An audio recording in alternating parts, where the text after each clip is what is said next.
Welcome to the Triathlon Nutrition Academy podcast, the show designed to serve you up evidence-based sports nutrition advice from the experts. Hi, I'm your host Taryn, accredited practicing dietitian, advanced sports dietitian, and founder of Dietitian Approved.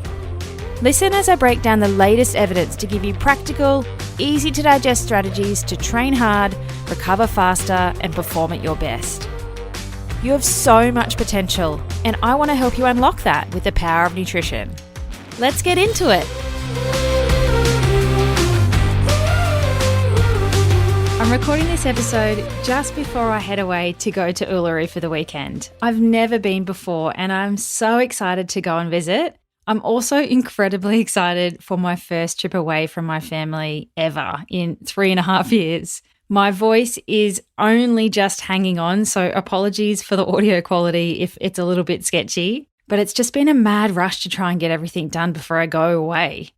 But what I wanted to talk to you about today is some signs and symptoms that you might not be eating enough to support the type of training that you're doing. Now, before we get into it, you need to understand that your body fuels training first, before its own normal bodily functions. It's crazy, right? So your body needs energy for exercise, but it also needs energy just to live and breathe. You at rest burns the majority of calories or kilojoules of your day just lying still, breathing, having your heart contracting, your lungs expanding, your diaphragm contracting, blood pumping around your body. All of those things require energy. But as triathletes, we think we need to train a house down to burn calories and to drop weight. And that kind of is where the challenge comes, because we don't feel like we need to be eating when we're not moving, because we're so used to training at least once a day, sometimes twice a day, that when we suddenly stop and don't do anything, we don't feel like we get to eat or should eat. So I wanted to go through some of these signs with you so that if you have this little voice in the back of your head that's going, you maybe need to eat more, or some of these things you really resonate with, then chances are nutrition is something that you might need to look at to make sure you are actually eating to support the demands of triathlon training. So one thing that you can look out for is not actually training well. You might be struggling to get through sessions, you might be feeling really flat or fatigued in the back end, or you also might just be dragging your butt to training. Your motivation is quite low. Once you get there and you get warmed up, you're okay, but your overall motivation to train is maybe less than usual, or it's not what it could be. And that might be one of the early signs and symptoms that you're not eating enough, is that you just feel absolutely wrecked. If you get to, say, Friday and you are wiped and you don't know how you're going to get through your long weekend sessions, then chances are you haven't done a good job with your nutrition through the week and you're in a hole come Friday. You've done a really poor job of your recovery day in, day out, and you're just struggling to back up sessions, feeling wrecked, feeling absolutely fatigued. Not fatigue from training hard. I'm not talking about, pushing yourself through sessions and getting fatigued because you've just done a really good quality session and that's how you should feel. But I mean that fatigue compounded over time, week in, week out, day after day, where you're not recovering particularly well and that motivation is low. They are some signs that you may not be eating enough, not necessarily every single day, but there might be some key days in your week where you're not doing a good job of fueling, and that's culminating in a complete energy slump by the end of the week. That would be what I call a feather warning sign. So there's a little bit of a continuum when it comes to warning signs. We get some light little feathery touches that are telling us that something's not right or something's not working. And then we go further down that continuum and get thrown a brick with some louder signs to say, hang on a minute. So something like that might be getting little niggly injuries, like weird things that just won't go away or keep repeating themselves and you're not really sure why. Like it's not because you're doing weird things with your feet or you've got the wrong shoes. It's just like soft tissue things that are just annoying, or getting sick as well. But over and over, like picking things up that you just can't shake. They hang around for ages.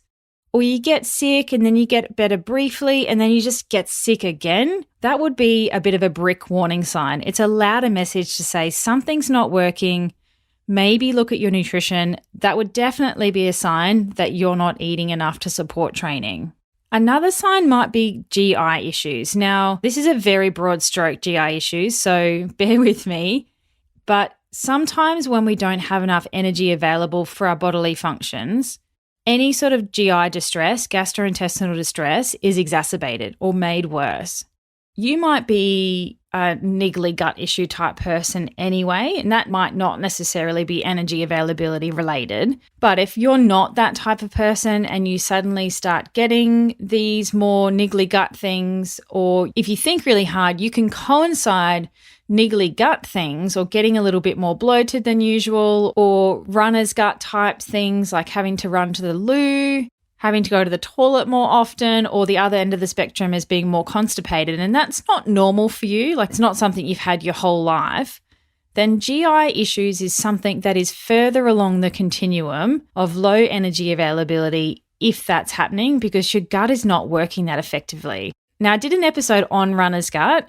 Go and listen to that if you want to dive into some of those things to help fix it. But just some signs and symptoms here to highlight that may not necessarily be normal. Now, if we go further along that continuum of not doing a good job with our nutrition, and we're starting to get messages that resemble something a bit heavier than a brick, like maybe a lawnmower or something like that gets thrown at you, or you get hit by a car, then one of those louder messages that you aren't eating enough is menstrual dysfunction. So I'm talking to the females here.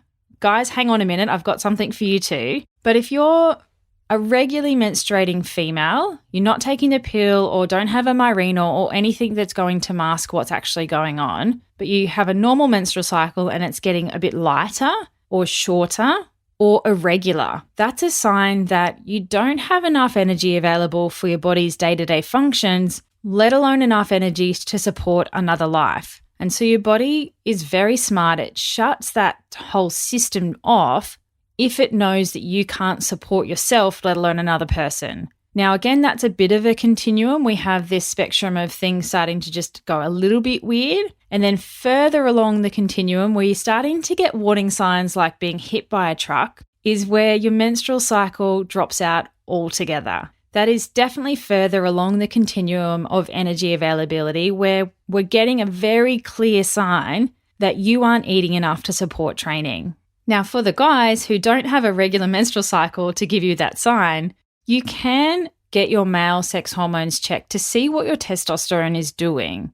If you've got a big, really heavy training block and things are starting to go a bit weird with your male sex hormones, some indicators for you as a guy that you can think about or start to notice is potentially a reduced sex drive. Now, it's something that I talk to guys about all the time, so I'm happy to talk to you about it on the podcast. But guys generally know what's going on, right? So if you feel like your sex drive is dropped or it's reduced through a heavy training block, then to me that's an indication that something is going on with your testosterone and potentially a sign that you're not eating enough to support that heavy training block. Do you ever feel like that?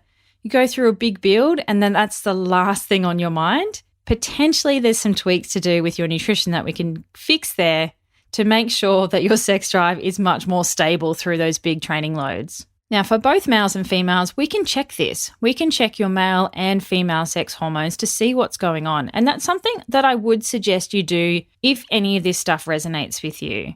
Now, if you take the pill as a female, we're not going to be able to see any change in your estrogen and progesterone over the month. It's all going to be flatline because the pill is masking that. It's not giving us an indication of what's actually happening. But if you're not taking any sort of contraceptive, then we should see this beautiful flow of estrogen and progesterone over the month. And if things start to go AWOL or our estrogen starting to drop or go too low, then that's definitely a sign that things are not working. I like to use the analogy of a kangaroo. They are pretty smart too. They can switch off the growing of a joey in their pouch if there's not enough food around. How cool is that?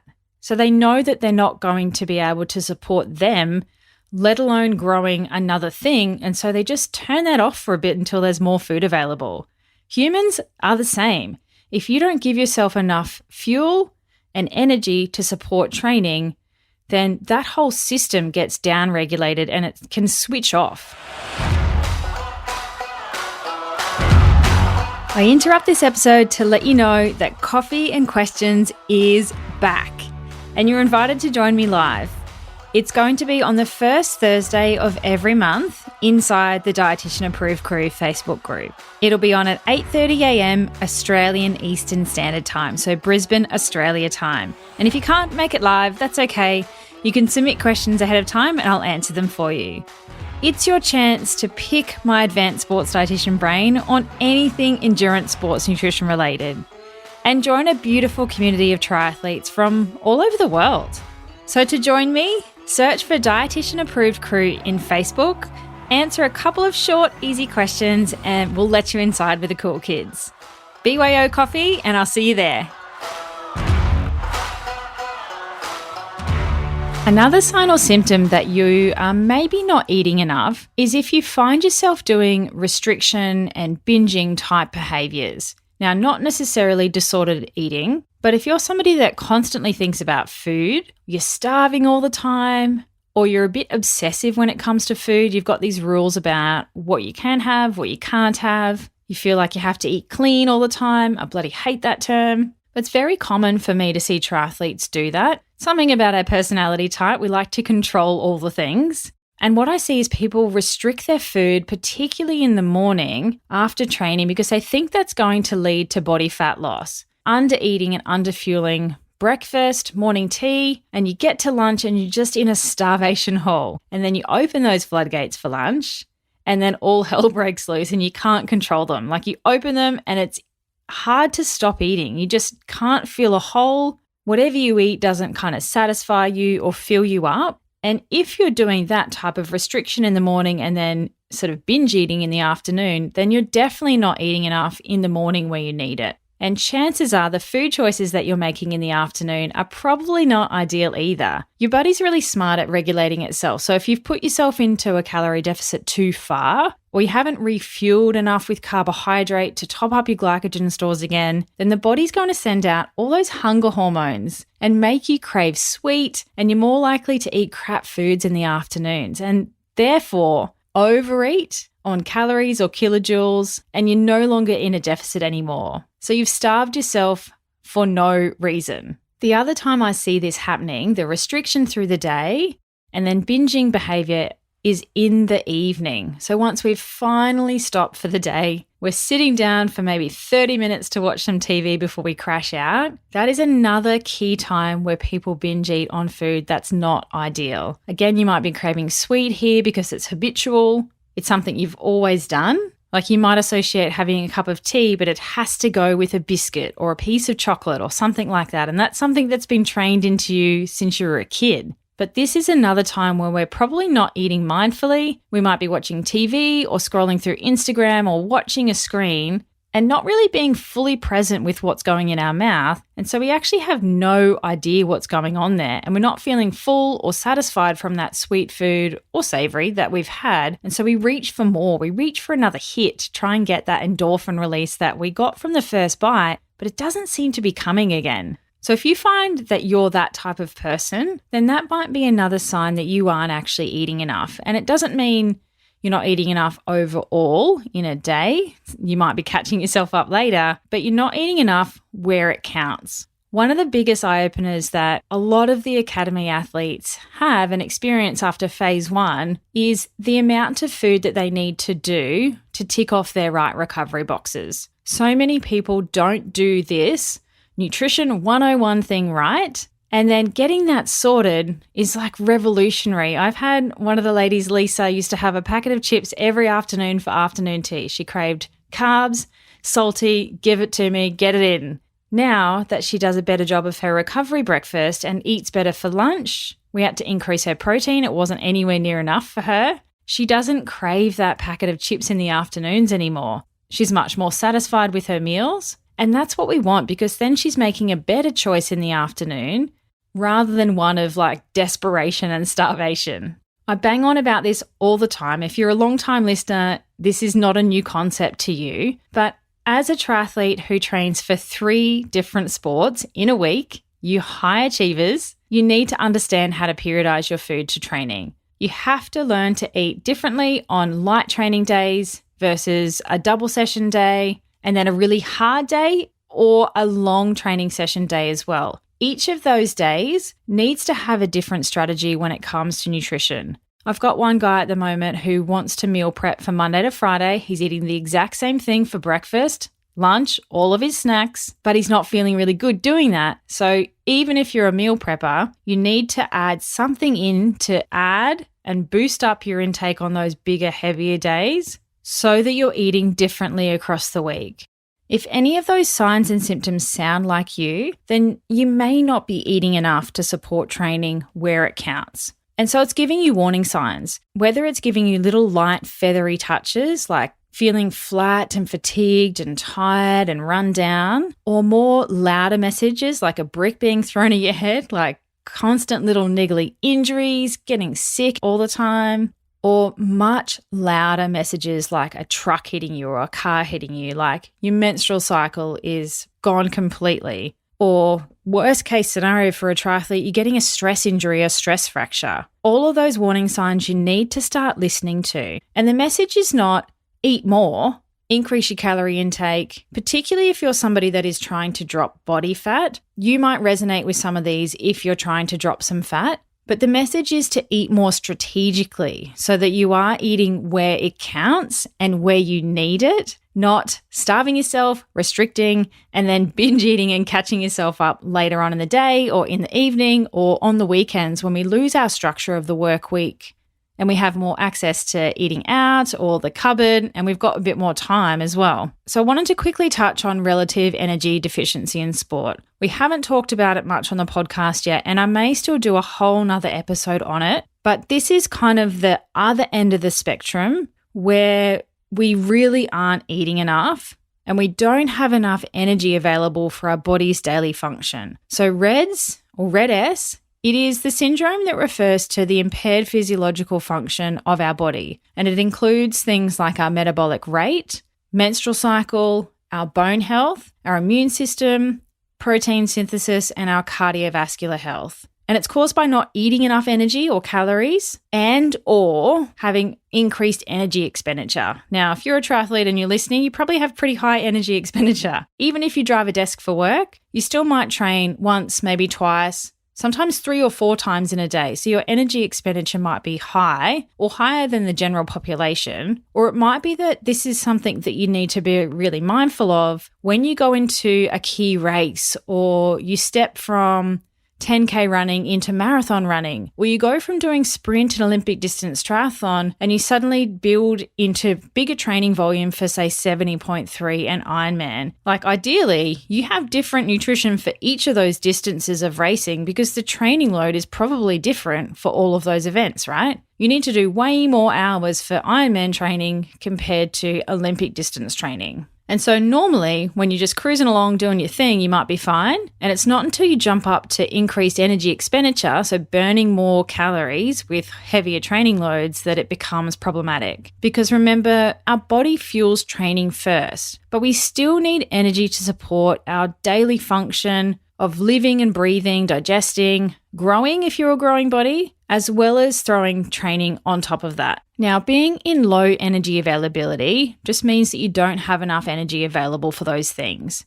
And it is a continuum. It's not a you do and you don't. It's definitely a continuous spectrum where one end we've got a healthy athlete, optimal energy availability, regular menstrual cycle, really strong bones, and things are working properly, right? To the complete other end of the spectrum where you're in low energy availability. You don't have enough energy available for the body's function. So menstrual cycle drops out. We start to affect our bones and start drawing more calcium from our bones, leading to, worst case scenario, osteoporosis. But we have these little messages along the way to tell us that we're heading in that direction. So I need you to start listening out for them. If you are in low energy availability, if you don't have a menstrual cycle, your testosterone's through the floor, then you need to get this sorted now. I don't mean to scare you, but it's not normal to not have a menstrual cycle and be a naturally menstruating female. You're doing damage to your body that you can't even see. And it'll tell you if you can listen out for it. But if you don't, it's going to hit you with a truck and a stress injury or stress fracture. So I encourage you to work with a multidisciplinary team to get it sorted. You're going to need a good sports physician in your corner who understands the demands of training more so than a regular GP. You're also going to want to work with your coach or your physio or your exercise physiologist or whoever it is that's doing your programming, and make sure you understand your training load and how that is periodized across the weeks and the months and the years so that you know how to layer your nutrition into that. And then, of course, you're going to need a sports dietitian in your corner so that you can understand how to eat for different types of training days and make sure you have enough energy for training as well as life. Now, it's not hard to get right. I'm not saying it's easy, but it's relatively straightforward to fix. You just need the right professionals in your corner.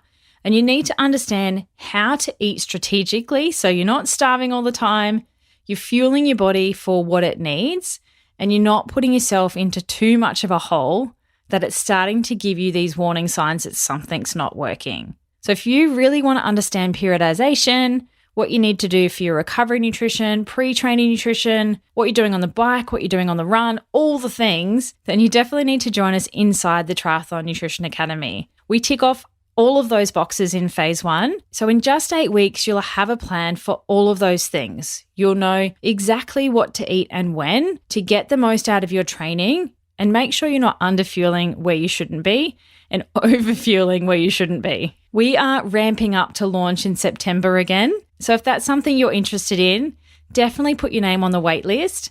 Go to dietitianapproved.com/academy, and then you'll be first to know when doors open. And if there's anything out of today that you're unsure of or you really need some help with, I definitely suggest linking in with a sports dietitian and a sports physician to tackle this early so we're not heading down that trajectory of the other end of the continuum where we're doing long-term damage to our bones and our overall health. We want to catch this stuff early. So keep an eye out for some of those signs and symptoms that maybe you're not eating properly and get an understanding of what you actually need to eat to train for 3 sports instead of 1. Thanks for joining me for this episode of the Triathlon Nutrition Academy podcast. I would love to hear from you. If you have any questions or want to share with me what you've learnt, email me at podcast@dietitianapproved.com. You could also spread the word by leaving me a review and taking a screenshot of you listening to the show. Don't forget to tag me on social media at dietitian.approved so I can give you a shout out too. If you want to learn more about what we do, head to dietitianapproved.com. And if you want to learn more about the Triathlon Nutrition Academy program, head to dietitianapproved.com/academy. Thanks for joining me, and I look forward to helping you smash it in the 4th leg. Nutrition!